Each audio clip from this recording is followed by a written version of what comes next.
Hey there, I am Christie Ruffino, former broke single mom turned CEO of 2 six-figure businesses and best-selling author with 15 books. But it wasn't always like this.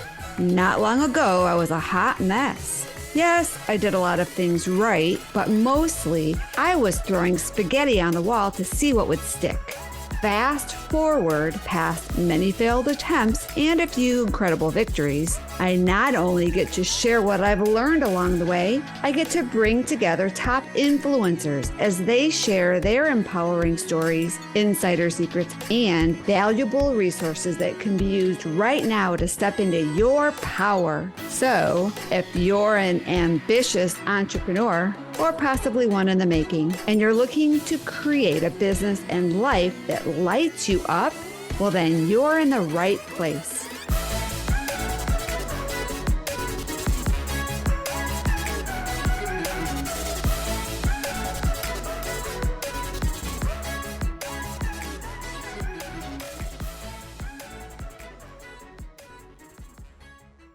Well, hello and welcome to today's episode of the Mastery Unleashed podcast.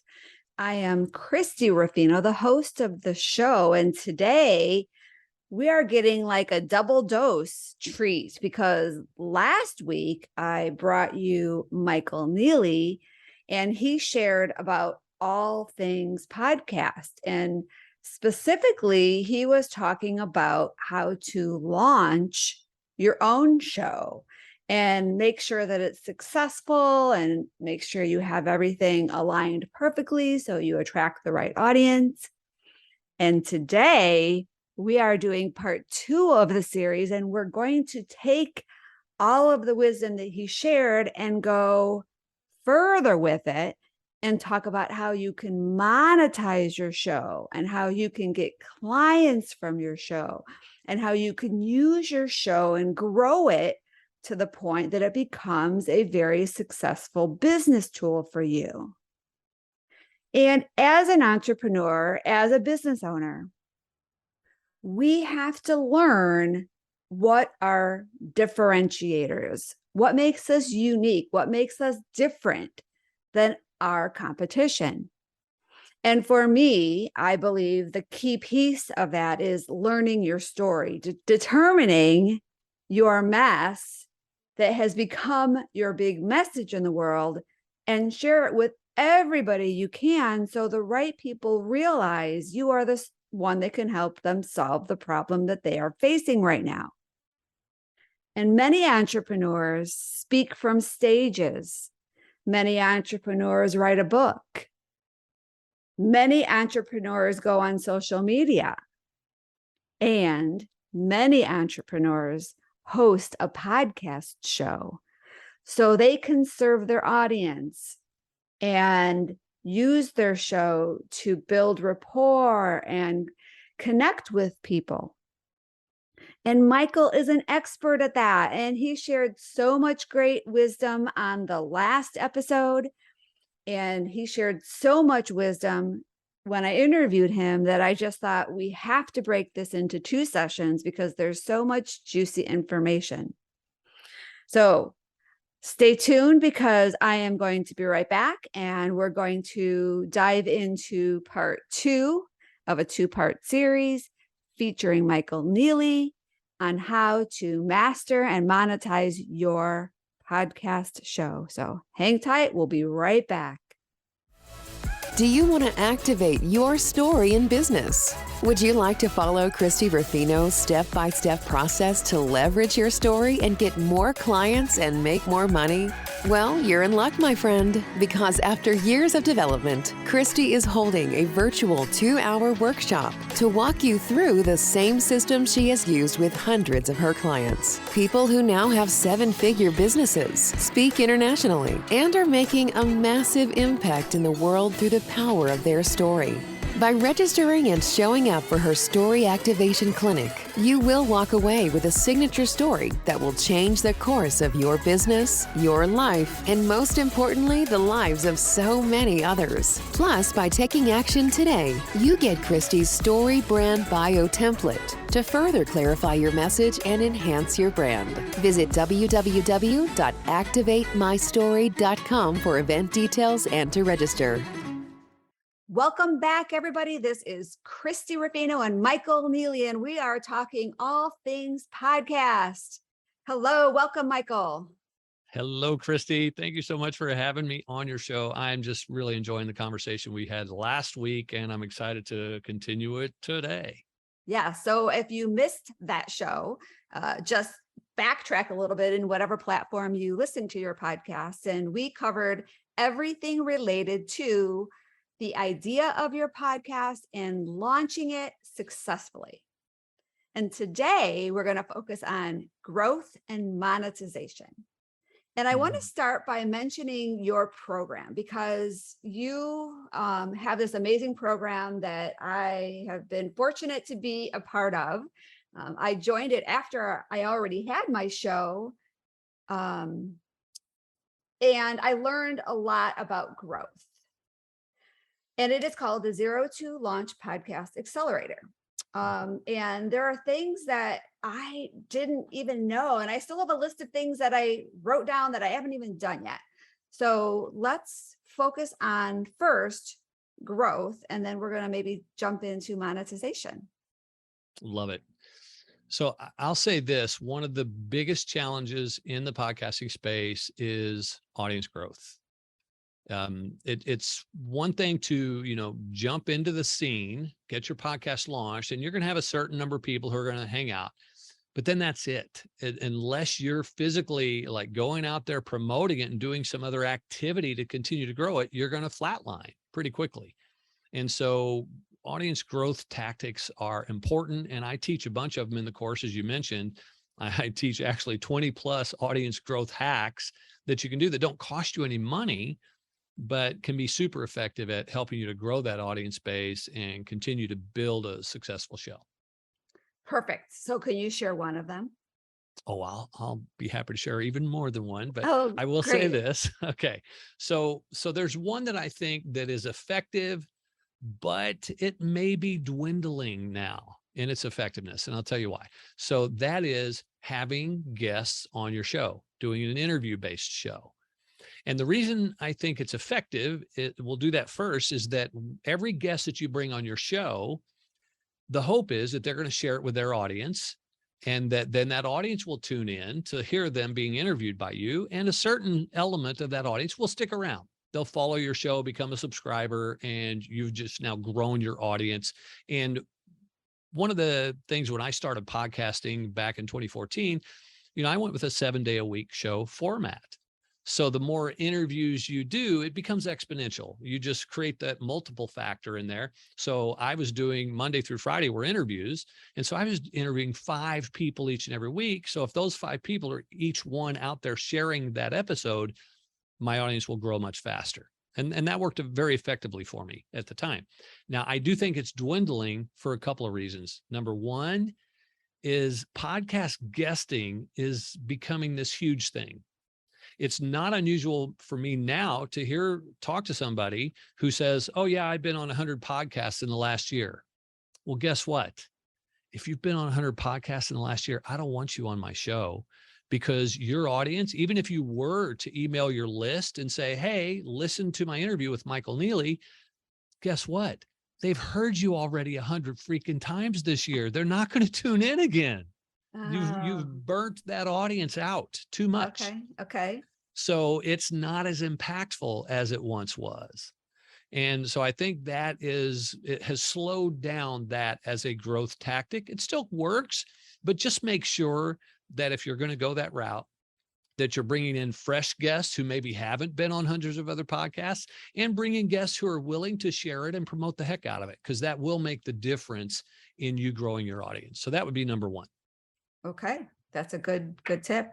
What about doing your show? I don't know if this is kind of off topic, where you're not bringing in guests and it's just you.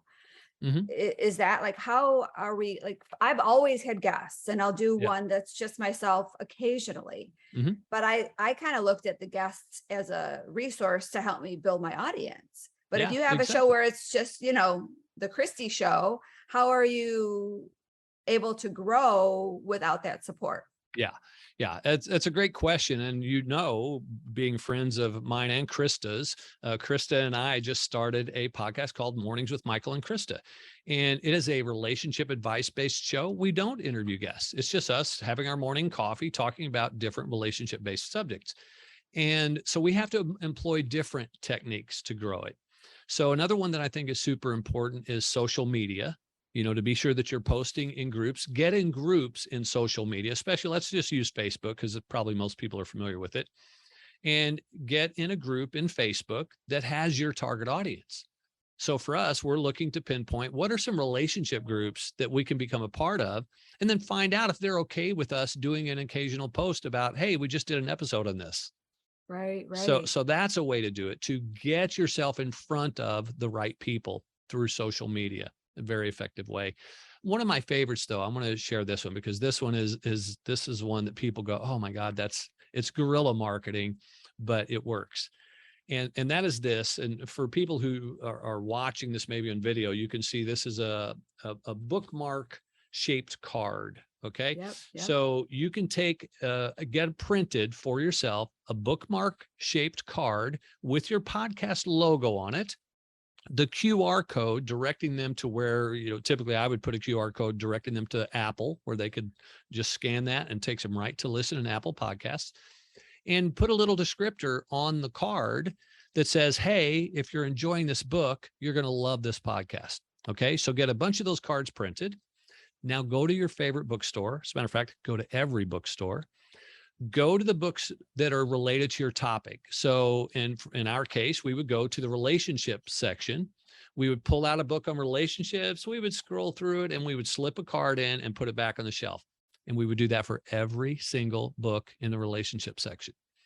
And now someone buys that book, they take it home, they go, oh, little bookmark here. What's this? Oh, a podcast about relationships. Let me check it out. Oh, I love that. Okay. It's total guerrilla marketing. Don't get caught doing this. Not that you're breaking any laws, but the store manager may be like, we don't want you doing that. Okay. But give it a go. And if you do get turned down one day, sneak back in another day and try again. Oh my gosh. I love that. Yeah, and there aren't many bookstores around anymore, but when you find one, make sure you pull into the parking lot and go take advantage of that strategy. Exactly. And if you're traveling to other towns, do it wherever you are, Airports. Yes, airports are perfect. Great place. I've done that with my books where I've gone into a bookstore at an airport and just stuck my book on the shelf. I've done that too. I love it.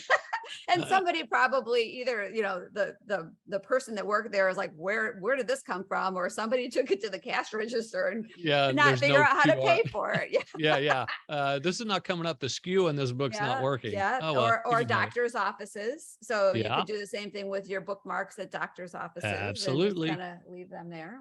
Yeah, just figure out where your crowd is. And that's what makes books great, because if it's like, if your podcast is on keto diet, you go to the keto section, and any books on keto or dieting in general, you could put it in those books. Yes. Right. You go to the section. All right. Well, that's a brilliant strategy. What else? Okay. So one of the things that really is effective is this. And I tell podcasters all the time, as a podcaster, you are called a what? Host. You are the host. And as a host, if you're hosting a party, you're going to be talking to everybody, aren't you? You're going to be schmoozing. You're going to be playing it up as the host. Well, as a podcast host, you need to do that in the world too. So you need to be the biggest mouthpiece about your show. So you need to tell people everywhere. Yes. And for one of the things that I love to do as an entrepreneur is I'm going to hopefully again soon real in-person events. Yes. But going to in-person events before COVID, I used to do about 13 or 14 events every year I would go to. And at every one of those events, I would talk about my podcast. I would introduce people to my podcast. I'd give them a card on my podcast. I would find guests for my podcast too, by the way. And I would always, always, always find that I got a big hit in downloads right after an event. Yes. Because it's a great way to get the exposure for your show. Talk it up. And at these events, even if it's a virtual event, okay, so let's even play with that right now. So many people are doing these meetings on Zoom. On a Zoom call, simply, if you've got an opportunity to speak up on the microphone, take the stage for one moment, just say, hey, this is Michael Neeley here. I'm the host of the Consciously Speaking podcast, available on Apple Podcasts or wherever you like to listen. And my question today is this. So you've just given a little plug for your show before you even address the question to the host.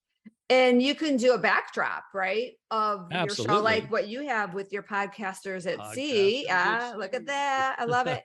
And then you can even have a QR code where anybody that's on the other side of the computer screen can put their phone up to the screen and download it during the because how many times do we sit in these virtual meetings and we're like, what are we doing? You kind of get bored when somebody's going on and on and on, and take your phone and just guard up and scan the code and keep busy. There you go. It's funny that you say that about the QR code. I have these t-shirts I have made for one of my shows, the Something to Whine About podcast, which, by the way, I still need to send you your t-shirt. Oh, yeah. I have a coaster somewhere here. Yeah. So the Something to Whine About podcast, and on the t-shirts I had made, it's got the QR code on the t-shirt. So that if someone's, talking to you about it, just scan the QR code right there to check it out. It's important using the QR codes everywhere you go. T-shirts, great way to promote your podcast. That one, you put a little bit of money into it, but there are so many free ways to promote it as well. But do everything you can to just be the mouthpiece of your show. Yep. Signature line on every email. And I love it. All right. So what about monetization? Because I know we can get sponsors and everybody thinks, all right, I'm going to have all these sponsors throwing money at me, but you have to be pretty big for that to happen. Yeah. Let's just nip that one in the bud right away. So I like to always give my people a dose of what I call a reality check. Okay. And the reality is this: most big name sponsors are not going to be interested in you at all until you hit about the 5,000 downloads per episode marker. Okay. Now, someone who's listening right now, they may go, oh, well, 5,000 downloads an episode, that'll be easy. It's not so much. No. Yeah, it's not that easy. As a matter of fact, to put it in real world, so you understand, only 6% of the podcasts out there, only 6% get 5,000 downloads or more. Huh. So think about it. That means 94% of the podcasts out there do not qualify for that sponsorship level. Now, I will say this: you can sell sponsorships even if you don't have that much, but it might be a little harder, and they're not going to be big names. And the other part is it's not going to really generate enough revenue to make a difference. And just let me even consider, if let's say you do hit 5,000. Well, in the industry, advertisers pay what's based on a CPM, and that's cost per mille being the Italian word for 1,000. So they're paying you for every 1,000 downloads. Okay. So one CPM is 1,000 downloads. So if you've got 5 CPMs, you know what they pay for a CPM? If they get the 15-second pre-roll, that's the bump in the beginning of an episode where you say, hey, today's episode is being brought to you by Folgers Coffee, blah, blah, blah, whatever. And then the 60-second mid-roll, it's $43. Oh my God. On average. So that's per 1,000. So now let's say you've got 5,000. That means you're getting $215 per episode that you run that at. $215 for an episode, that's not much money. No, not considering all the work you had to do to get 5,000. Right. Yeah. And so let's say you're lucky enough to get that sponsor and you get 5,000 downloads, you're making $860 a month on a 4-episode month.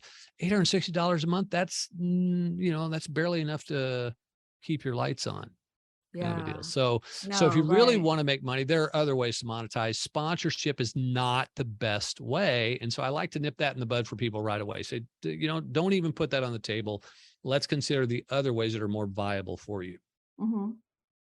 Well, I You know know? one of the things, yeah. But one of the things that I thought was brilliant in your teaching was to share commercials with somebody that has Mhm. a podcast that's similar to yours or a Yeah. similar audience. And I thought, wow, that's a great way to grow your audience, Heck yeah. right? Like you run my commercials 10 times, I run yours 10 times. And it's Mhm. just a really great way to like co-support each other. Yeah, especially if you're in that early phase where a sponsor's not really going to put out a bunch of money for you, but you can cross Right. promote with each other. And you Yes. obviously you're going to want to find number one, a show that has a similar audience.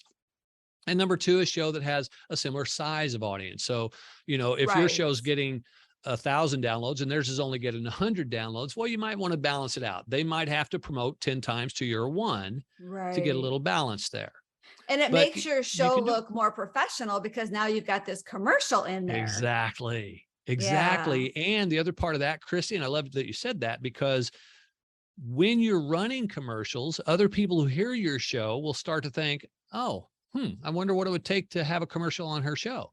I've Yeah. had people reach out to me because they hear me do the ad. And it's one of the things I teach as well, is I tell my clients in the podcasting space, record your advertisement while you're doing your interview. Assuming you have a guest on your show and I'm interviewing you. Let's use an example here. Let's say I'm interviewing you for my show. I would say, Christy, we need to take a break to hear a word from our sponsor, and we'll be right back. So hang in there. And then while you're listening and waiting, I'll go, today's episode is being brought to you by blah, blah, blah, blah, blah. And I will read it live while you're there. And then I'll go, okay, Christy, the next question is blank. And I jump right back. Now, the value of doing that live in front of you, and I've had this work for me, is that at the end of that conversation, there's two good points. At the end of the interview, I've often had them say, hey, I heard you read that ad. I'd like to be a sponsor for your show. Oh, yeah, that's good. That's actually really helpful. The other part is I've also had people go, that thing that you just advertised, that sounds really cool. How do I get that? Oh, And so right. I've also had people get interested in what it was I was promoting. So, and especially if you're promoting sometimes your own stuff, it could be really valuable to do that. Hmm. Yeah. Okay, so we only have a few more minutes, and there's so much to talk about on Yeah, yeah, growth and yeah. monetization, and you've shared so many great like nuggets of wisdom about this. What's a final, like Well, what's a good final thing to just end on? Well, I think what would be important is, because I teach 7 unique ways to monetize a show. And I know we've only talked about sponsorships, but I'd love to even just real fast outline the other 6 ways to Perfect. monetize. Okay. That's perfect. So the number one way to make money with a podcast, and by the way, this is how most podcasts monetize themselves, is by selling their own goods and services. Yep. Okay. So if you're a coach, you're a consultant, or whatever it is you do, and you're coming into the space, think of it from those terms. What do I have that I can sell? Let me build a show to sell it. So selling your own goods and services. We talked about sponsorships, but there's another side of sponsorships that you're quite familiar with, which is known as affiliate or joint venture partnering. Mm-hmm. And I think that's a brilliant way to monetize your show, because the difference is a sponsor is going to pay you money whether or not they get any results. They're just going about brand awareness, brand recognition. They're not really even tracking to see how many sales you get. But an affiliate partner, they may sponsor your show, and they're willing, even though your audience is small, they're willing to do it because guess what? They're not paying you a dime unless a sale happens. Right. And if a sale happens, they're paying you a hefty commission on each sale. And therefore, affiliate marketing is a great way to monetize a show. Yep. The fourth one, I would say, is what we call the walled garden. And that is, you've got your podcast is free. It's available to the world at large. Don't have to pay for it. They just get it. But now you have this wall, and behind the wall is, oh my goodness, that's where the garden is. That's where all the beautiful extra stuff is. And they can pay a subscription price to get access to a few more things, maybe the outtakes, maybe a blooper reel, maybe a transcript of the show. Maybe you offer a coaching session once a month. That's called the walled garden method. And when you've built a large enough audience, people will subscribe to that and pay a monthly fee to get access to more. I love that. Okay. That's a really sharp one. Number 5 is the guest to client strategy. And that is, as we talked about in that prior episode when I gave the idea of the accountant, and that is you invite guests to be on your show who are potentially your ideal clients. This works well if you've got a higher ticket offering. Don't use it to sell books, but if you've got, a program that you offer to people, maybe it's $10,000 and you target CEOs of companies. Well, now you invite CEOs to be your guests and you set up that relationship to have them potentially be a client.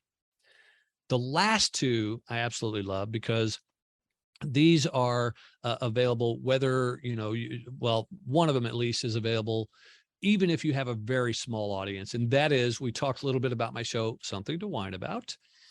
And that show was built simply for what I call freebies and write-offs. And what I mean by freebies and write-offs is in the wine industry, if you're in the industry and having a podcast about wine is being in the industry, I never have to pay for wine tastings when I go to these wineries. Oh my gosh. I love that. Wine tastings are free. Plus, and get this, typically, if you're in the industry, you'll get anywhere from a 30 to 50% discount on any wine. Oh. Yep. So it's amazing to do that in the wine industry. And we tour around and we go to the wine countries and we interview winemakers and owners of these vineyards and we get great deals and they roll out the red carpet for us. And so that's love that. Freebies and write-offs. Yeah. Love that one. And then the final piece is when your audience is big enough, and this is a supply and demand issue. Like for Consciously Speaking, I've got over 2 million downloads for that show. And that's my largest audience of all of my podcasts. And I have about 30 solicitations every week, people wanting to be on my show. I don't have room for that. Right. And so because of that, the supply is low, one episode a week. The demand is huge. Therefore, I created what we call a pay to play version of monetization. Love that. Love that. And that is, if you want to be in my show, it's $397. That covers production costs, and we will promote the heck out of your episode. It's worth it to you because you're going to get exposure. Yeah. You'll get exposure to a big audience. And some people will turn it down. I'm like, yeah, so what? I don't, again, supply and demand. You have enough other people that are going to say yes. Exactly. I don't really need guests. I got plenty. Yeah. So those who are willing to pay will get access and we'll do the interview. Yeah. So that's another method of monetization, but that really only works if your show has grown large enough to where people are interested. Yeah. Yeah. All right. Well, this has been so good. I really appreciate you being on, Michael, and sharing all this information. And again, I know we did not talk about your program, the 0 to Launch Podcast Accelerator, but we will put a link to it in the show notes. Make sure you check out last week's episode about starting and growing a show. And your free gift. I want to make sure that we have time to talk about that today. Yes. Yeah. So my free gift is called the Simple 5-Step Process to Launch a Rockin' Podcast in just 14 days. And again, I mentioned it last week, but it's worth reiterating that in 2014, I didn't even know what a podcast was. And a friend and client, we were doing a session and he was having a lot of aha moments. And I said, maybe we should be recording this. And so we recorded the coaching session and afterwards we played it back and he said, wow, that sounds really good. You should start a podcast. And I was like, what's a podcast? I mean, I'd heard the word, of course, but I didn't know what one was, how they work, never listened to one in my life. And 2 weeks later, I launched my first show. Okay. And so everybody asked me how to do that. And so I created a report. The simple 5-step guide, launch a rockin' podcast in 14 days. And it's that easy. Okay. All right. Yeah. And you're going to take all of the wisdom you've learned over the last years and put it in there and make it super simple for people to have their own show. You got it. All right. Well, if you want to get that gift or check out Michael, all of his shows, all of his podcast shows, his program, we will make sure that the links for everything are going to be in the show notes on whatever platform you listen. And again, if you like what you heard, please share it with somebody you know, because we always retain more when we teach others. So please share the love, spread the word. And if you like our show, we appreciate any love you can share for us by going to the platform and subscribing, reviewing, giving us some sort of a good, honest rating, because the more support we have from our listeners, the better chances we have of getting great guests like Michael Neeley. Oh, thank you so much, Christie. Thanks for having me on. I just love your show and I'm excited to be a part of it, and keep up the great work. Absolutely. Thank you. And we'll see everybody next week. Bye-bye for now. Thanks for listening to the Mastery Unleashed podcast, where we believe that everyone can have the business and life of their dreams by turning their mess into their greatest message and following their purpose to help the people who need their newfound wisdom and resources. To learn more, visit masteryunleashedpodcast.com. And don't forget to subscribe, rate, and review to this show.